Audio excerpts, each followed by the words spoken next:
Vehivavy, Mendrika.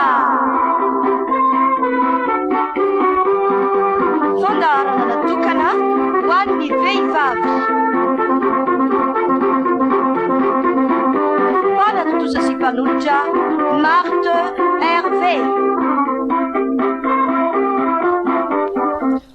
Isaorantsika ny tompo rahavavy eo anatrehan'Andriamanitra ary miaraka amin'i Jesosy Kristy. Ny tenin'ny tompontsika izay voasoratra ato amin'ny Jakoba 1 andininy 12. Jakoba 1 andininy 12 no anomboantsika izao dinidinika izao. Toy izao no fivaky ny teny amin'ny anaran'i Jesosy Kristy. Sambatra zay olona maharitra fakapanahy, fa rehefa voazato hetra izy dia andray ny satroboninahitra fiainana izay nolazain'ny tompo omena izay tia azy. Sambatra zay olona maharitra fakapanahy, fa rehefa voazato hetra izy dia andray ny satroboninahitra fiainana izay nolazain'ny tompo omena izay tia azy.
Feel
Amboary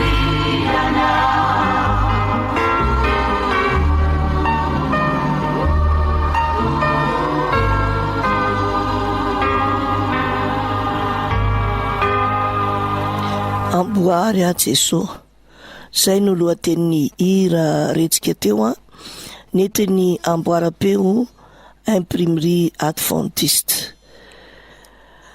Ary de tena mila an'izay fanamboarany tompo izay tokoa isika tsirairay avy. Tsy hoe ny vehivavy tanora fanahy ihany, fa isika tsirairay mihitsy de mila an'izay fanefen'ny tompo, fanamboarany tompo izay. Metika nefa izay hoe fanefena marary,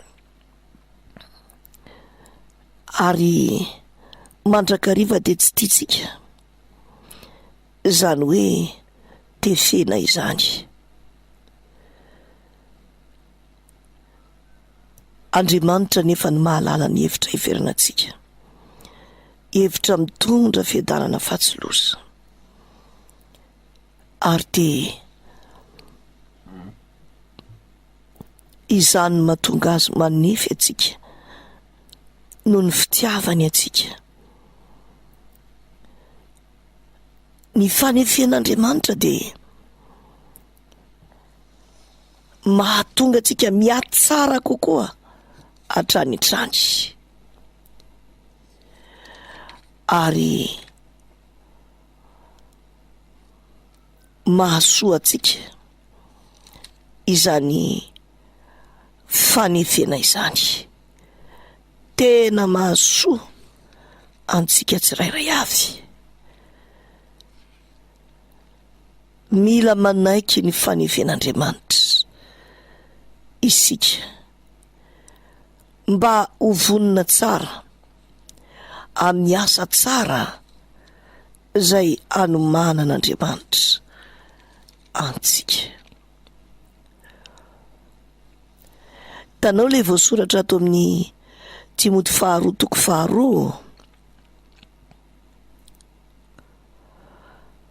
Timoty 2:2 andininy 2:20. Zao ny vaky ny teny ao manao hoe: fa ao an-trano lehibe tsy de fanaka volamena sy volafotsy ihany no ao, fa fanaka hazo sy tany koa. Ny sasany omem-boninahitra ary ny sasany alambaraka. Koa raha misy olona manadio ny tenany ho afaka amin'ireny, de ho fanaka omem-boninahitra izy, efa no hamasinina ka mahasoa an'ny tompo, voavoatra ho amin'ny asa tsara rehetra. Isika tsirairay avy tsy mitovy eo anatrehan'Andriamanitra. Tian'Andriamanitra ho atsaraina hatrany anefa isika. Misy karazany zany araka le nilazaina teo. Ny fanaka, misy fanaka volamena, misy fanaka volafotsy, misy fanaka hazo, misy fanaka tany, arak'izao hitantsika izao. Ary na tamin'ireo mpianatra Jesosy Kristy aza, 12 mpianatra Jesosy, nisy navahany manokana mihitsy. Ireo navahany manokana de i Petera, Jakoba, i Jaona. Navahany manokana ireo ka niaraka taminy, napahitany ny voninahiny, araka izay hitantsika any amin'ny Marka 7. Lengeo jerentsika ny Marka 7, ny 2 hatramin'ny 4. Zao ny vaky ny teny amin'ny anaran'ny Tompo. Ary no ny afaka enemana, Jesosy dia naka any Petera sy Jakoba ary Jaonina ka nitondra azy nitokana niakatra ho any tendrombohitra avo anankiray. Dia niova tarehy teo anatrehany izy, ary ny fitafiny niova nanelatrelatra sady fotsy indrindra ka tsy misy mpamotsy lamba ambonin'ny tany mahafotsy toy izany. Ary Elisy Mosesy niseho taminy ka niresaka tamin'i Jesosy. Petera sy Jakoba ary Jaonina rery no navelan'i Jesosy Kristy ahitany izany, fa mira-pirata ny voninahiny izany. Navahany tao anatin'ny apôstôly 12. Ary ireo koa no nataony nahita manokana ny fahoriany, ny alahelo araka izay hitantsika ao amin'ny Matthieu 9:20. Andeny eo vakitsika ny 9:9 hatramin'ny 9:5. Zao ny vaky ny teny amin'ny anaran'i Jesosy. Ary Jesosy mba amin'ny mpianany dia tonga tao amin'ny saha anankiray atao hoe Getsemane. Ary izy tamin'ny mpianany: mipetraha eto aloha ianareo raha mbola ankehiroa hivavaka. Ary nitondra any Petera mba amin'izy roa lahy zanak' Zebedio izy, dia nalahelo am-posy ory indrindra. Dia hoy izy taminy: fa diranovana loatra ny fanahako, toy ny efa ho faty. Mitoe reto ka miara tory amiko. Tatsika ao anatin'izany fa ireo mpianany hafa dia nasainy janona tery ananina tery. Fa Petera sy Jakoba ary Jaonina nentiny niaraka taminy, nizarany ny alahelony. Tsy mitovy ny mpanompon'Andriamanitra rehetra, fa misy avahan'ny Tompo tahaka izany. Tsy mitovy, fa misy fanaka azo, misy fanaka tany, misy fanaka volamena, misy fanaka volafotsy. Ahoana ny mahatonga an'izay? Satria tsy mitovy eo anatrehan'Andriamanitra izy ireo. Ary indrindra avahantsika androany eo amin'ny faharetana no tsy mampitovy ny maro. Eo amin'ny faharetana no tsy mampitovy ny maro. Misy eo amin'ny fanarahana ny Tompo tsy manana faharetana.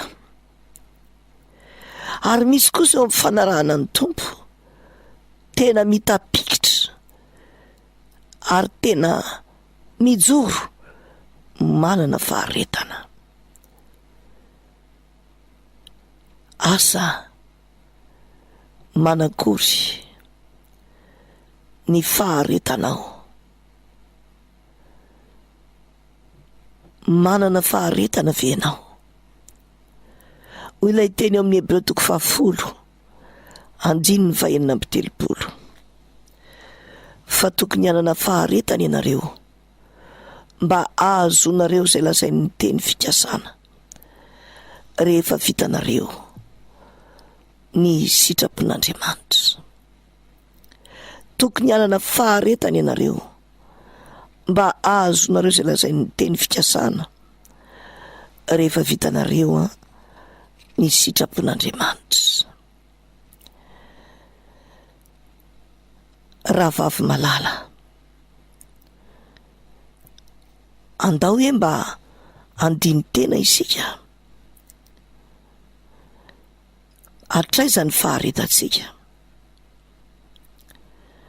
Manahoana eo anatrehan'ny fifandraisantsika voalohany indrindra amin'Andriamanitra? Manana faharetana ve isika tsirairay? Maharitra mivavaka ve? Manana zany faharetana mivavaka zany ve? Ny Tompo mantsy dia manafatra antsika hoe mahareta amin'ny fivavahana, ka miambena amin'izany amin'ny fisaorana. Arak'izay hitantsika eo amin'ny Kolosianina 4:2, mahareta amin'ny fivavahana ka miambena amin'izany amin'ny fisaorana. Manana faharetana ve isika amin'ny fivavahana? Hoy ny Tompo hoe tsy mety raha tsy mivavaka mandrakariva ka tsy reraka, araka ny Luka 4:2. Manana faharetana ve ianao? Manahoana zany? Movea misy fotoana iresahanao amin'Andriamanitra. Manahoana izay fotoana izay? Nisy tamin'ny voalohany taona izy nilaza tamin'Andriamanitra hoe manomboka izao Andriamanitra, isaky ny amin'izao ory izao dia hivavaka aminao, hanokana fotoana hivavahana. Betika 2 herinandro dia tapitra izay, tsisy tsony ilay fotoana. Tsy manana faharetana. Mila manana faharetana tsika. Mivavaka isan'andro ve ianao rahavavy? Tsy hoe mieritreritra fotsiny, fa hoe mametraka eo am-pelantanan'Andriamanitra, miresaka amin'Andriamanitra mihitsy. Miantso anao Andriamanitra, haharitra amin'ny fivavahana.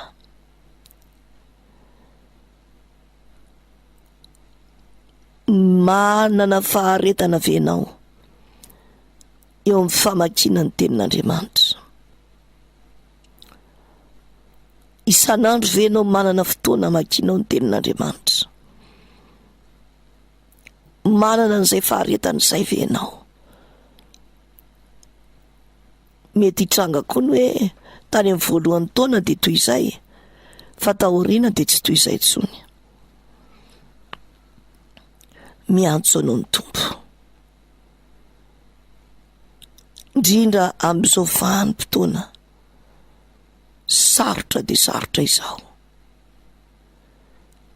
Io tenin'Andriamanitra io manamasina antsika, araka ny vavaka nasan'Andry Jesosy ao amin'ny Jaona 7:20, 7:20,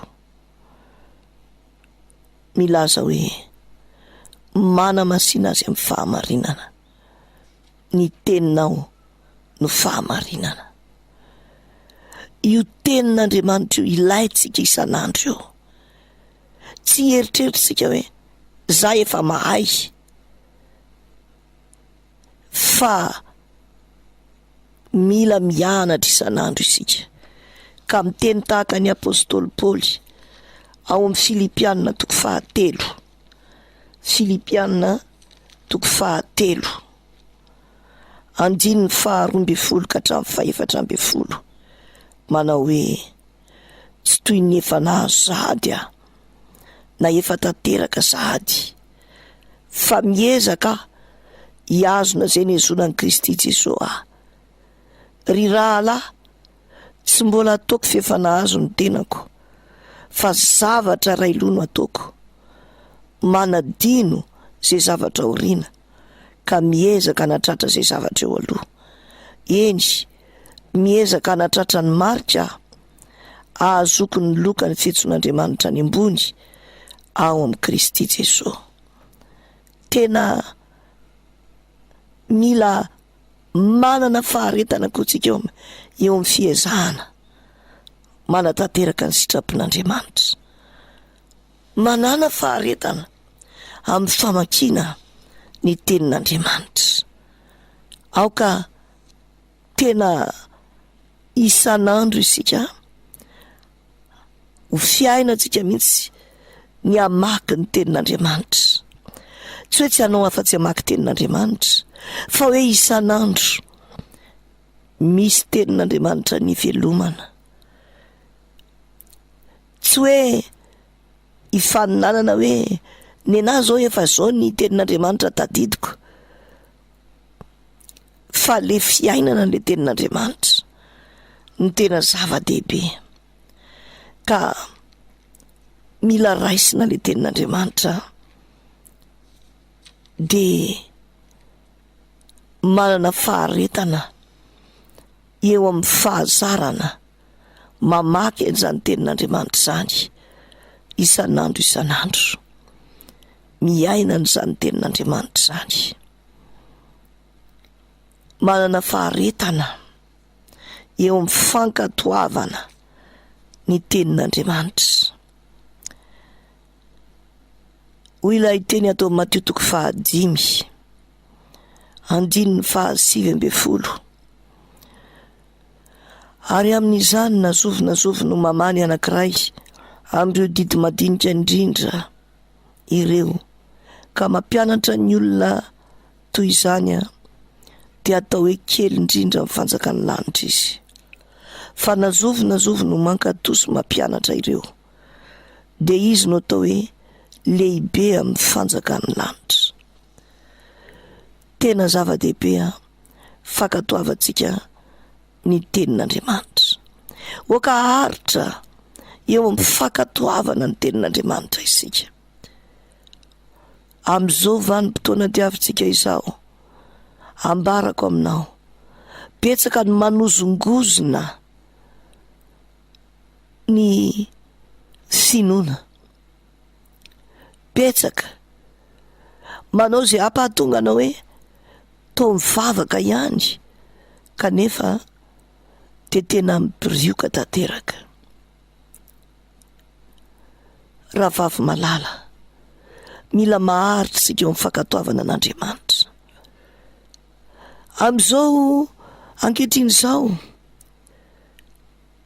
ny tenin'Andriamanitra dia efa mampianatra antsika.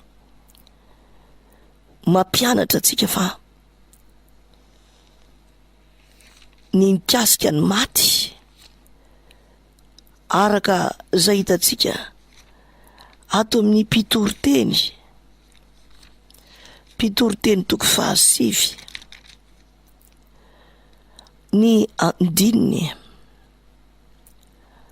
9, na ny fitiavany na ny fankalany na ny felonany dia samy efa levonela sady tsy manana anjara ntsony mandrakizay amin'izay atao aty ambany masoandro izy.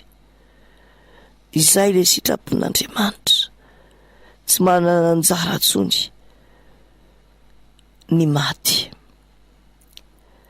tsy manana anjara akanjo satria efa maty. Maro nefa mbola manome anjara ny maty any, satria izany no fomban-drazana amin'ny alalan'ny famatian-drazana. Dia ianao efa mahalala hoe tsy ankasitrahan'Andriamanitra izany. Manana faharetana ve ianao eo amin'ny fankatoavana ny tenin'Andriamanitra? Mivizaviza be ranona miteny, miantso anao mba hamadika eo anatreha ny fivazavazany sy ny fivizavizany.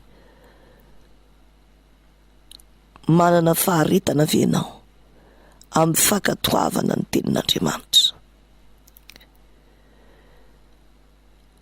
Toa manozona mihitsy ranona. Manana faharetana ve ianao amin'ny fankatoavana ny tenin'Andriamanitra? Ary misy aza moa hoe ariana, tsy ho zanaka, tsy mandova, tsy mahazo anjara na inona eo amin'ny fiainana. Manana faharetana ve ianao amin'ny fankatoavana an'Andriamanitra? Raha manana faharetana ianao, tsy mampaninona anao akory izany teniny izany hoe tsy mahazo lova ianao na ny kely ary, satria izao indrindra ny voasoratra tao amin'ny Marka 10:20 hatramin'ny 17. Marka 10:20 hatramin'ny 17. Ary hoy Petera taminy: indro izaho efa nafoy ny zavatra rehetra ka nanaraka anao. Hoy Jesosy: lazaiko aminareo marina tokoa, tsy misy olona efa nafoy trano, na rahalahy, na anabavy, na reny, na ray, na zanaka, na tany no ny amiko sy ny filazantsara, ka tsy handray zato eny amin'izao andro ankehitriny izao, de trano sy rahalahy sy anabavy sy reny sy zanaka sy tany mba amin'ny fanenjehana, ary amin'ny andro avy de fiainana mandrakizay. Raha vavy malala, izany ny fanomeza tokony Jesosy Kristy, ary fahamarinana izy araka izay voasoratra ao amin'ny Jaona 4:4, zaho izy ny lalana sy fahamarinana ary fiainana. Eo anatrehan'izany, raha vavy malalo, manana faharetana ve ianao amin'ny fanarahana azy? Miantso anao ny Tompo hoe tena hiavaka, mba tena ho any Jesosy Kristy manontolo ianao. Tsarovy ilay teny eo amin'ny Galatiana 1:10 milaza hoe ankehitriny olona valy ilako fitisahandriamanitra sa mila sitraka amin'olona? Raha mbola mila sitraka amin'olona dia tsy mpanompon'i Kristy. Koa amin'izany rahavavy, manana faharetana eo amin'ny fitazonanao ny tenin'Andriamanitra, na dia atao hoe izay hitanao manodidina anao aza, toa tsy mitovy hevitra aminao ny amin'izay. Ianao ny tian'Andriamanitra ho fahazavana, manana faharetana. Andeontsika hilaza amin'i Jesosy hoe anao manontolo aho.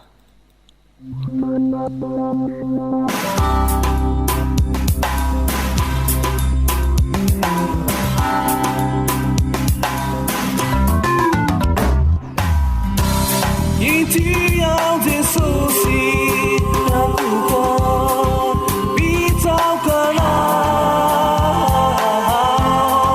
makalazanao bitiranao Mendrika yanao Iti ao Jesosy nakuko bitao kanao makalazanao bitiranao Mendrika yanao yanao no fiainako misy asologo anao ny foko anao ny tenako tsy anombinana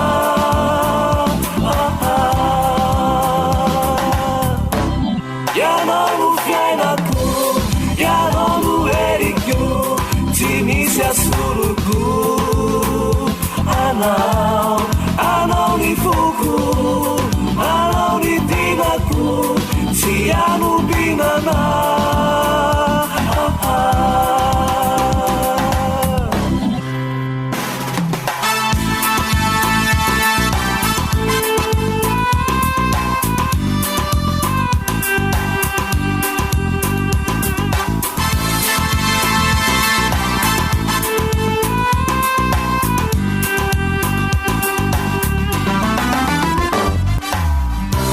Ramifu maraina eu ianao miaraka mijoianao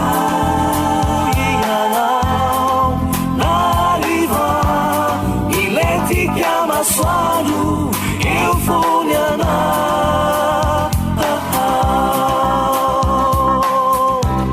Ramifu maraina eu ianao miaraka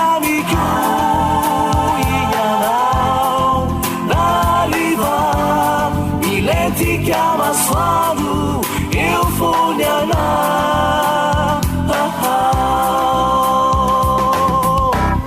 ianao fiainako ianao eriko tsy misy asologo anao ny foko anao ny tenako tsy anombinana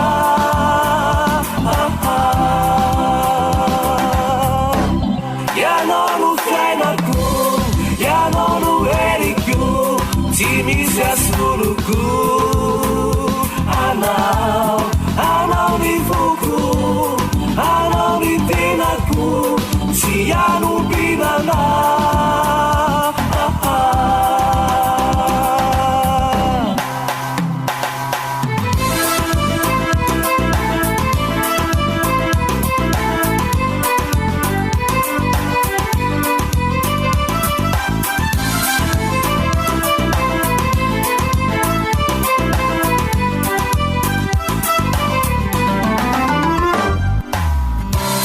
Namazumbuna diandu mama kalina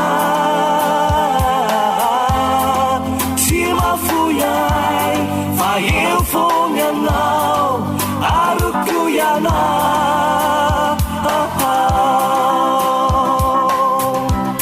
Namazumbuna diandu mama kalina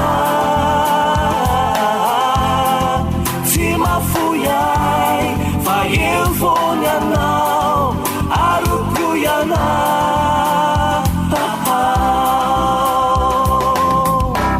ianao fiainako ianao eriko tsy misy asologo anao ny foko anao ny tenako tsy anombinana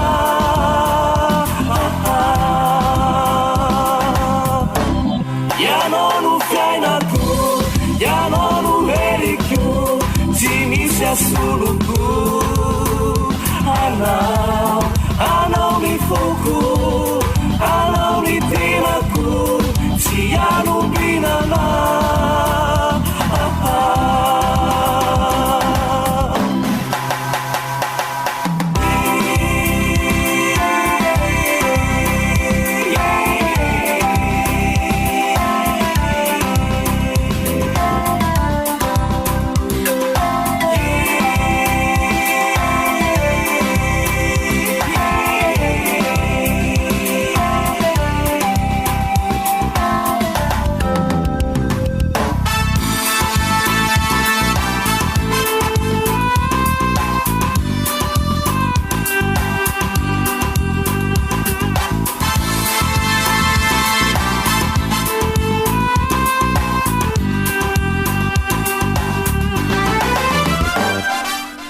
Gropy mihira no niaraka tamintsika teo a.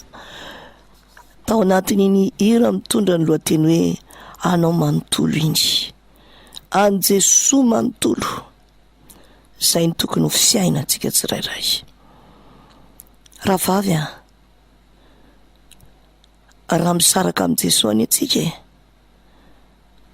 dia efa nambarany eo amin'ny Jaonina 5:15 tsy mahay efa na inona na inona intsony, tsy mahay manao na inona intsony. Miteny aminao a, na inona sedra mitranga aminao ankehitriny, aza misaraka amin'ny Jesoa ianao. Misy maro amintsika eo amin'ny fanarahana ny Tompo, mandalo ady mafy, ary eo anatrehan'izany ady mafy zany dia mihoalahoala inona reny ho atao. Dia ao ny sasa manao hoe andeha ho any amin'ny mpimasy, ao ny sasa manao hoe ndeha hijery an'ireny voyante reny. Rahavavy a, fahavetavetanao mason'i Jehovah anie zany rehetra zany. Efa nambarana izany eo amin'ny Deutéronomie 7:20, ny 10 hatramin'ny 12. Andeha ho vakiko aminao indray zany teny zany. Deutéronomie 7:20, 10 hatramin'ny 12 amin'ny anaran'i Jesoa.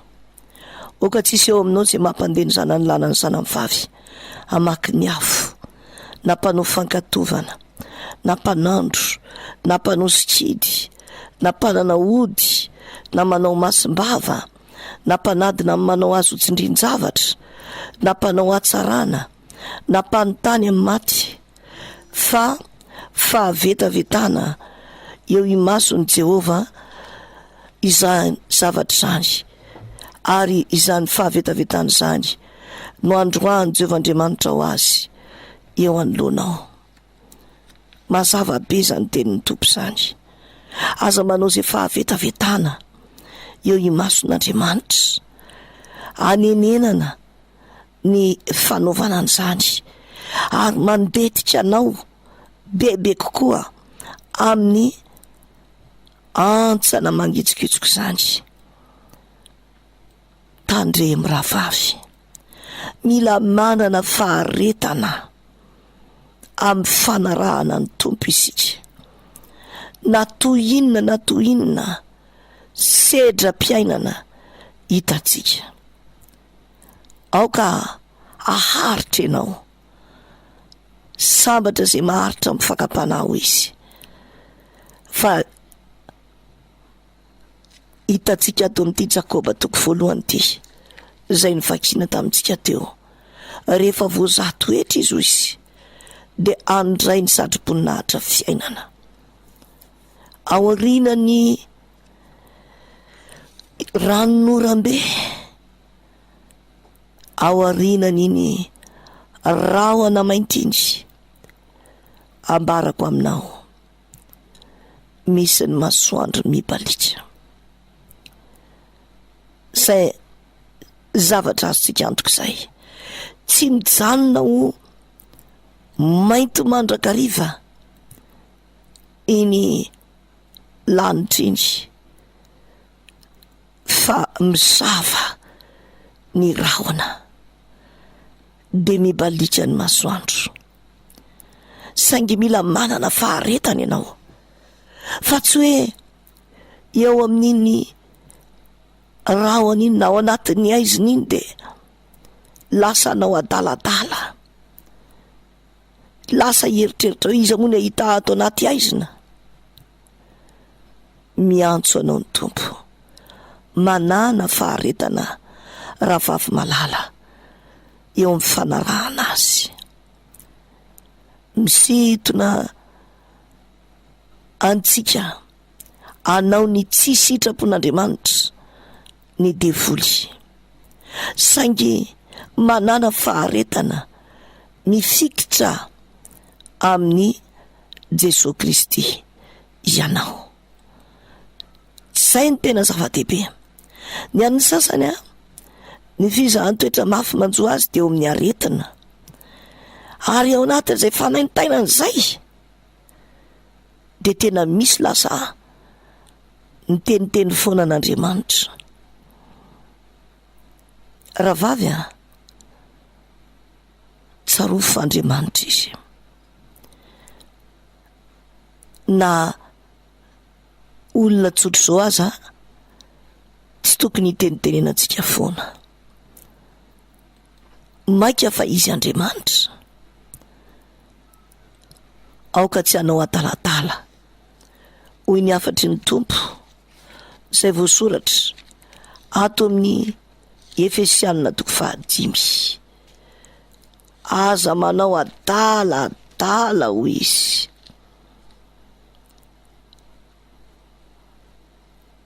Araka ny voasoratra ato amin'ny Efesianina 5 andininy 15 dia hoy izy hoe hatramin'ny 17, tandremo tsara izay fandehanareo, mba tsy hitondranareo tena tahaka ny adala fa tahaka ny endry, ka raroto ny andro azo anaova-tsoa fa ratsy izao fiainana izao. Ary noho izany dia aza manao adaladala fa aoka ho fantatrareo izay sitrapon'ny tompo. Izany no afatry ny tompo. Ninona zava-manjo anao, aza manao adaladala, miantso anao ny tompo, mifikira aminy, aoka ny tafio-drivotra ho aminao. Na dia toa mahazaka ny vatanao aza, aoka izany ahatonga anao hiantsampy eny an-tsandrin'i Jesosy Kristy ka ho fikirin'i Jesosy. Tsy misy tsara ohatran'ny eo akaikiny. Ambarako aminao, antsoin'i Jesosy Kristy isika, anolotra ny fiainantsika ho azy, aharitra amin'ny fanarahana azy. Mbetika rahavavy mbetika misy zavatra tena iritsika, ary izay faniritsika izay dia tsy mbola azontsika malahelontsika eo anatrehan'izay, dia misy mihitsy ny manao adaladala. Akasantionany kely aminao ohatra hoe maniry anambady le zazavavy, eo koa ny manodidina izay mandrangitra antitra-pijoroana, lany zara, dia eo anatrehan'izay misy miteny aminy ngana maka hody fitiary amin'ny ranona.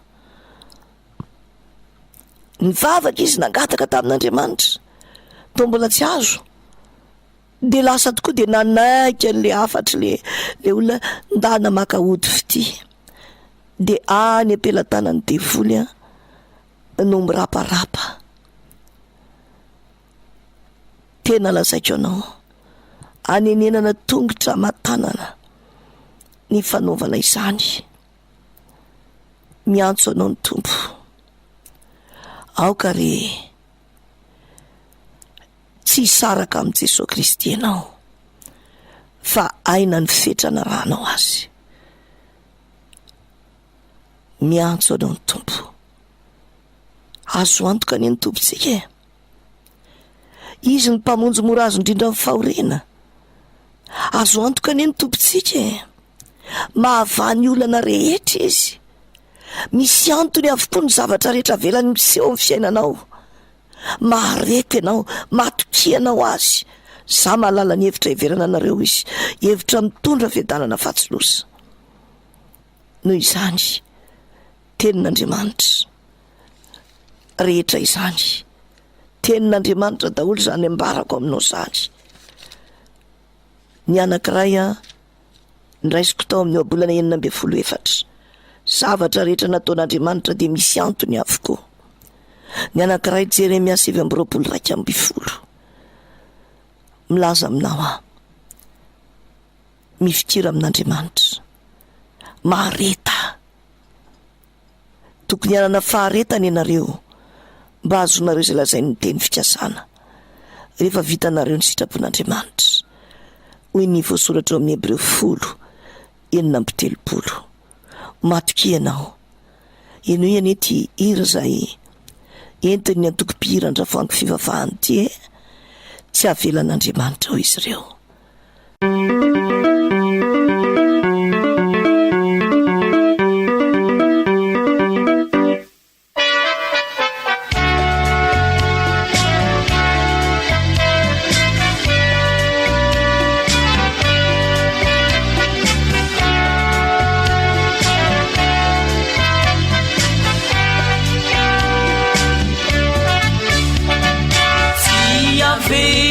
Andriamanitra iraviravy tanana tanteraka, ireo zanany miady saina mila oreraka, tsy avelany amoy fo tafiny eritsaina azaka. Kana ino namanjo etoana ny hitraka, efa manisy ve hatraminy ela be masoandro mody takariva, ka tsy niverina mahana zavindray nay maraina.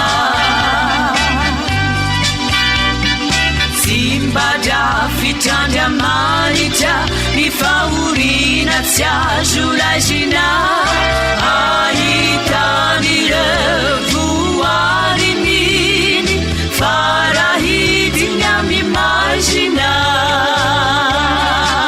ny ranomaso sy tomany na de irotsakaza tsy mateza fafafany.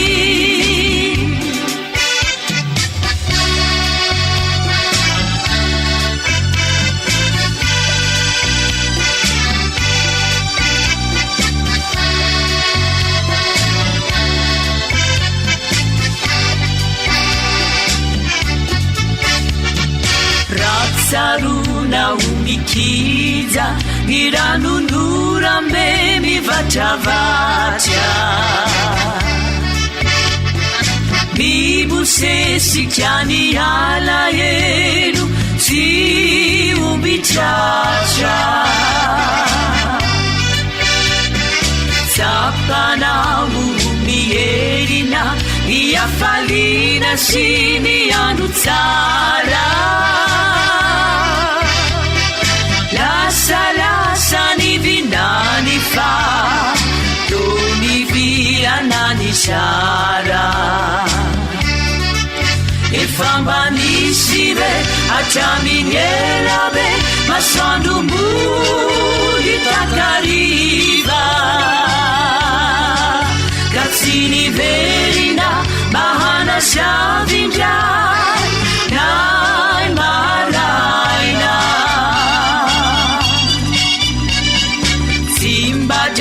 fitandriamanitra ny fahorina tsy azo laizina, ahitan'ireo voarininy farahidiny amimaizina,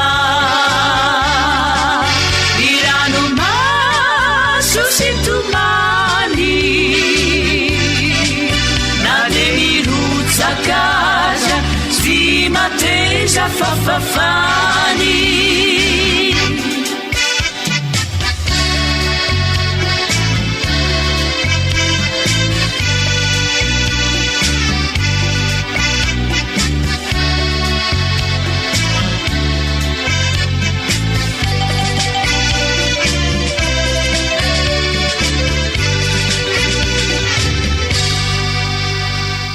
ka ho hita ho fidirana sy voninahitra ary fankalazana ny fizahan-toetra ny finoantsika.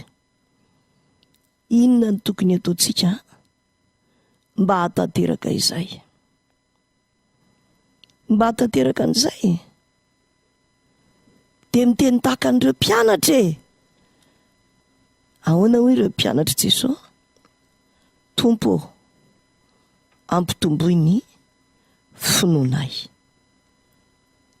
Izany mihitsy no tokony ataontsika,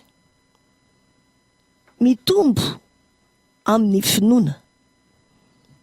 Ahoana ary no hitombontsika amin'ny finoana?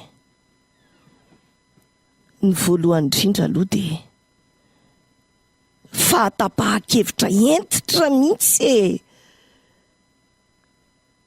hoy ny vazaha hoe décision ferme.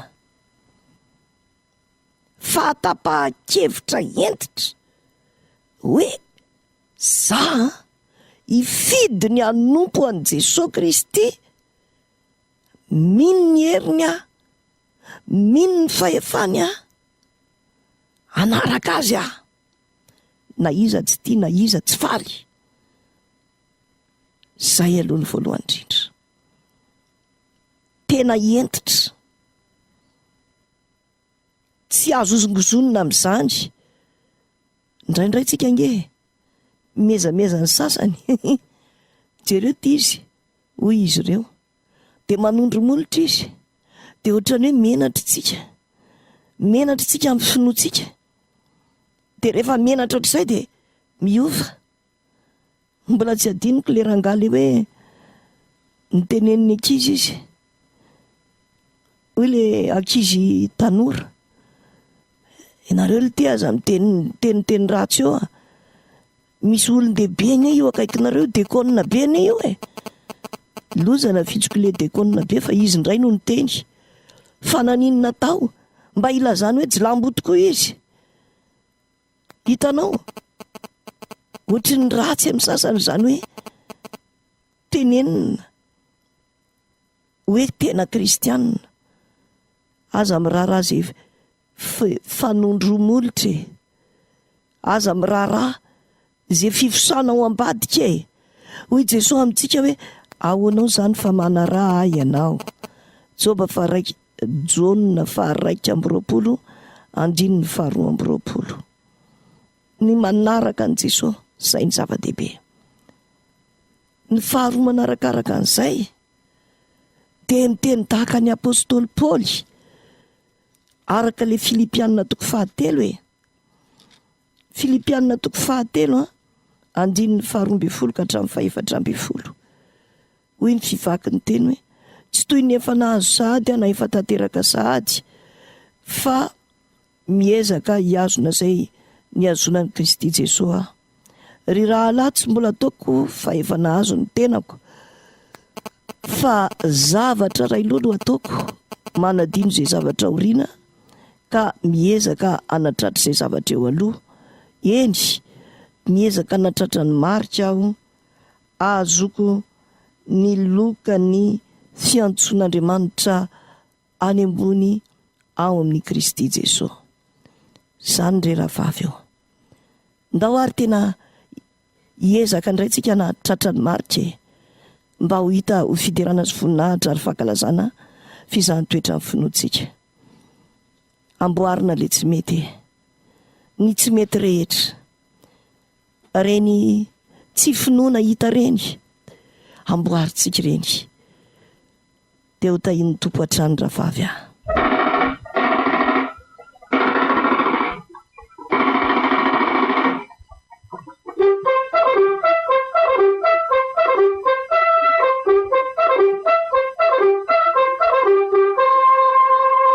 Vehivavy, Mendrika. Fandaharana natokana ho an'ny vehivavy. Mpanatontosa sy mpanolotra Marthe, Hervee.